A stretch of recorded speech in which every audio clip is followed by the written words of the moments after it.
हम शुरुआत करेंगे महाकुंभ के आज पहले अमृत स्नान से। आपको बता दें कि आज महाकुंभ का पहला अमृत स्नान हुआ, जहां करोड़ों सनातनियों के साथ में तमाम जो साधु संत हैं वो आज इस अमृत स्नान में डुबकी लगाते हुए नजर आए। खास तस्वीरें भी हम आपको यहां लगातार दिखाएंगे। 13 अखाड़े हैं, आपको बता दें, जो एक एक करके स्नान कर रहे हैं। पावन छठा आज देखी गई है प्रयागराज में।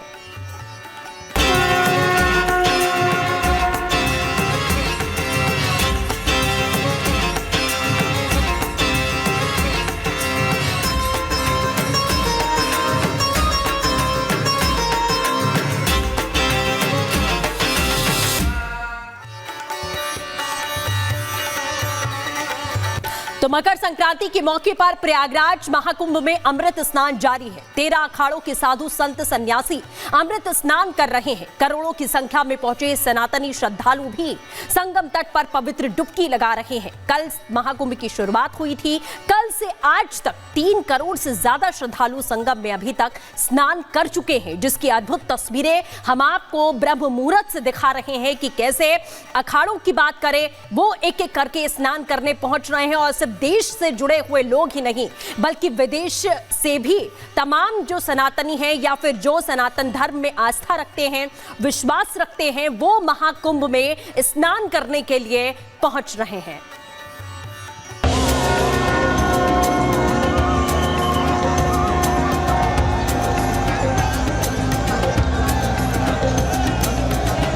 प्रयागराज में पौष पूर्णिमा के स्नान के साथ महाकुंभ का प्रारंभ हो गया।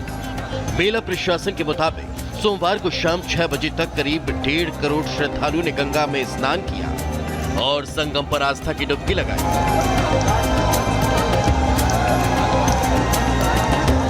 इस दौरान श्रद्धालुओं पर हेलीकॉप्टर से फूलों की वर्षा की गई। मेला प्रशासन के मुताबिक स्नान पर्व के दौरान सभी घाटों, अखाड़ों और श्रद्धालुओं पर गुलाब की पंखुड़ियां बरसाई गई।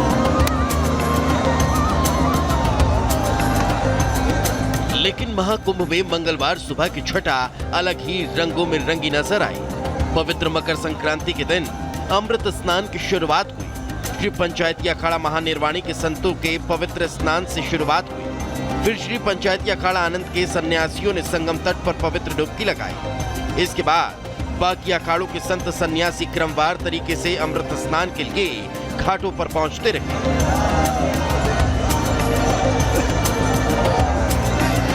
इस दौरान संगम तट पर अखाड़ा मार्ग में कई अखाड़ों की झांकियां भी निकली, जिसमें संतों की एक झलक पाने के लिए श्रद्धालु रास्ते के दोनों तरफ हाथ जोड़े सन्यासियों का वंदन करते नजर आए। तो सनातन धर्म की हर हर महादेव, हर हर महादेव, हर हर महादेव।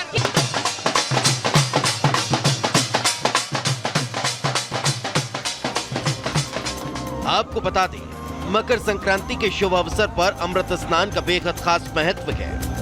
इस दिन पवित्र स्नान के लिए जहां गंगा तट पर श्रद्धालुओं की भीड़ उमड़ी है, तो वहीं महाकुंभ में इस पवित्र दिन अमृत स्नान के लिए देश विदेश के श्रद्धालु संगम तट पर भी पहुंचे और ये सिलसिला अब भी जारी है। वहीं पौष पूर्णिमा पर श्रद्धालुओं की उमड़ी भीड़ को देखते हुए मेला प्रशासन ने भी पहले से ही पूरी व्यवस्था की हुई है। अमृत स्नान के दौरान संगम तट पर व्यवस्था बनी रहे, इसके लिए पहले ही 13 अखाड़ों को 3 समूहों में बांटा गया है, जिसमें पहला समूह सन्यासी शैव, वैरागी वैष्णव और तीसरा उदासीन अखाड़ा शामिल है।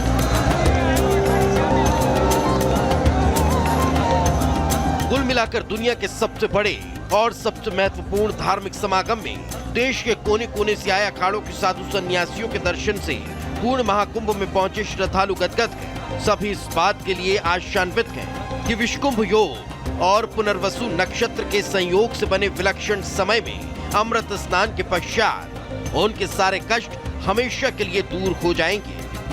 Bureau report, Republic Bharat. तो रिपोर्ट तो आपने देख ली और अब आपको एक और रिपोर्ट दिखाएं उससे पहले कुछ लोग मेरे साथ मौजूद हैं, उनसे बात करेंगे। यहाँ पर देख सकते हैं कई लोग हैं, लेकिन सबसे पहले मैं आपके पास आना चाहूंगी। बहुत देर से मैं आपको देख रही हूँ। पोती है ये आपकी? पोती है साहब। तो क्या 2 दिन से ऐसे ही घूम रहे हैं? हाँ, 2 दिन से ऐसे घूम रहे लेके माता। इतना किलोमीटर चलना पड़ रहा है, यहाँ तो गाड़ी भी बंद है, कुछ नहीं है। नहीं, थाक वाक कुछ नहीं लगती साहब। तो ये आस्था है भगवान के प्रति, ये आस्था है साहब। या आप चाहते हैं पोती को भी घुमाएं? हाँ, घुमा से वडनगर से है, मोदी जी के गाँव में से। हाँ, तो देखिए ऐसे ही घूम रहे हैं अपनी पोती को कंधे पर बिठाए हुए, और बुजुर्ग हैं लेकिन उसके बावजूद कह रहे हैं भगवान की आस्था है। कुछ और कहना चाहेंगे? नहीं, बस योगी जी मोदी जी को धन्यवाद है साहब, वो बढ़िया व्यवस्था करेंगे।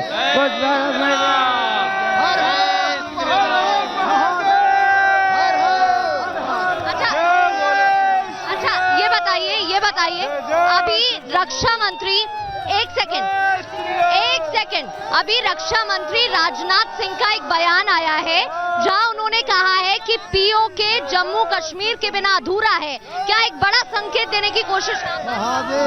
जो सनातन वैदिक धर्म है, आदि से अनंत तक और प्राचीन से न्यूनतम, इसका आप अद्भुत नजारा यहाँ देखेंगे कि यहाँ पर एक रस, सभी लोग एक में, समन्वय में और समरसता के साथ यहाँ व्यक्ति एक अनेकता में एकता का प्रतीक हो रहा है।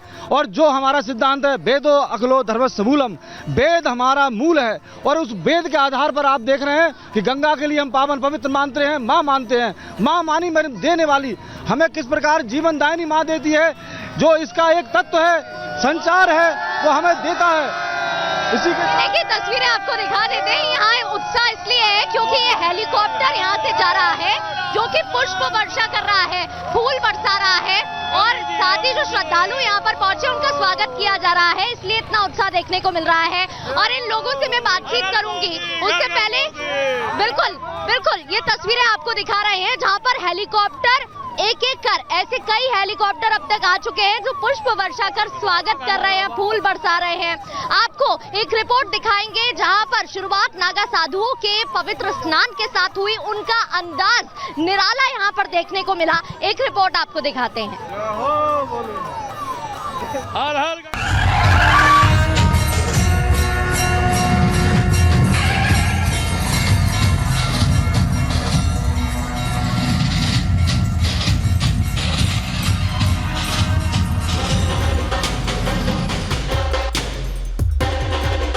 आध्यात्म, सांस्कृतिक और धार्मिक समागम का सबसे बड़ा पर्व महाकुंभ चल रहा है। लेकिन महाकुंभ हो और नागा साधुओं की बात ना हो, ये कैसे संभव है?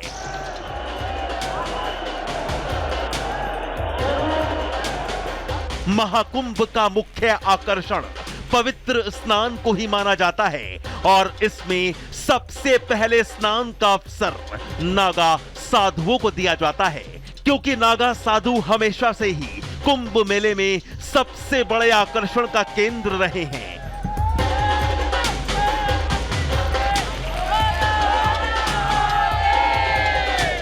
मकर संक्रांति की सुबह सूर्य की जैसे ही पहली किरण फूटी, तभी हर हर महादेव का जयकारा लगाते हुए नागा साधु शरीर पर भभूत मलकर अपने अपने अखाड़ों से संगम की ओर दौड़ पड़े। हाथों में फरसा, गदा, तलवार, भाला और त्रिशूल डमरू लेकर निकले नागा साधुओं का प्रयाग की धरती पर हुजूम उमड़ पड़ा।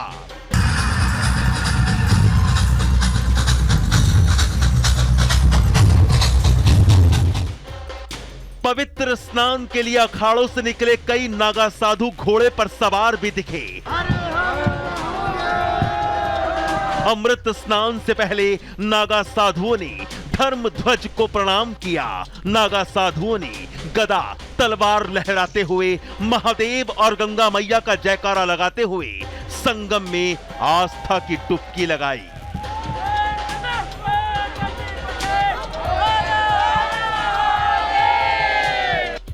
संगम तट पर उल्लास, उमंग, उत्साह और असीम ऊर्जा के साथ नागा साधु अमृत स्नान करते दिखे।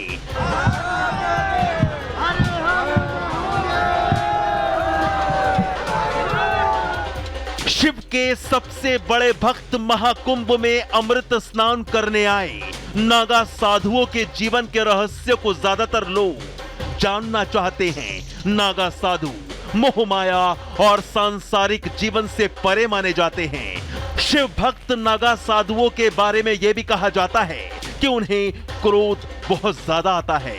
नागा साधुओं के लिए 16 नहीं बल्कि 17 श्रृंगार हैं और नागा साधुओं का 17वां श्रृंगार उनके शरीर पर लगी भस्म या राख होती है, जिसे भभूत कहते हैं।